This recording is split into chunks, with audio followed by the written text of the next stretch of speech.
आता सप्टेंबरचे पैसे आले। आज मी तुम्हाला सांगतो ऑक्टोबर आणि नोव्हेंबरचे पैसे कुणीतरी देत असताना थोडे मला दे ना, दिवाळी दे ना, दिवाळी आली असं काहीतरी काढून घेतात काही काही जण। तसं नाही, डायरेक्ट डीबीटी तुमच्या अकाउंटला। हा अजितदादाचा वाद आहे, मी शब्दाचा पक्का आहे। माय माऊलींनो, आता तुम्हाला जो काही आता सप्टेंबरचे पैसे सोडलेत, आमचीच मुलगी आदिती तटकरे त्या खात्याची मंत्री आहे।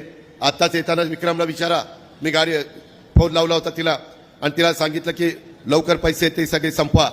ते संपवले की पुढचे पैसे सोडतो आणि मग माझ्या माय माऊलींना ऑक्टोबरचे नोव्हेंबरचे 3000 रुपये परत तुम्हाला पाठवतो। जसं माझ्या रक्षाबंधनला आम्ही 3000 रुपये दिले, महायुती सरकारने दिले, तसं भाऊबीज आहे, भाऊबीजेला पण माझ्या बहिणीला, माझ्या माय माऊलीला मी खाली हाताने पाठवणार नाही, तिला ओवाळणी देणार म्हणजे देणार। हा माझा वादा आहे, हे सांगायला मी जनसन्मान यात्रेच्या निमित्तानं जातो।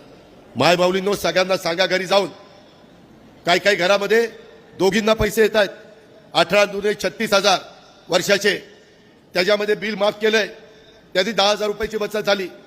मगाशी धनंजयनी सांगितलं त्याच्या खात्यातनं 6,000, मोदी साहेबांच्याकडनं 6,000, ते 12,000 रुपये आम्ही आमच्या बांधवांना शेतकऱ्याला देतोय। अशा पद्धतीनं वेगवेगळ्या प्रकारे 60 ते 70,000 रुपये हे एका कुटुंबामध्ये जात आहे। आता सप्टेंबरचे पैसे आले। आज मी तुम्हाला सांगतो ऑक्टोबर आणि नोव्हेंबरचे पैसे भाऊबीजेची ओवाळणी माझ्या बहिणींच्या खात्यामध्ये जाणारे, हा शब्द मी तुम्हाला देतो। बहिणींनो, काळजी करू नका, हा भाऊ तुमच्या पाठीशी आहे, आमचं मंत्रिमंडळ तुमच्या पाठीशी आहे। तुम्ही काही काळजी करू नका, फक्त ते पैसे तुमच्या करता वापरा। इतके दिवस तुम्ही नवऱ्या करता, मुलाबाळांच्या करता वापरलं,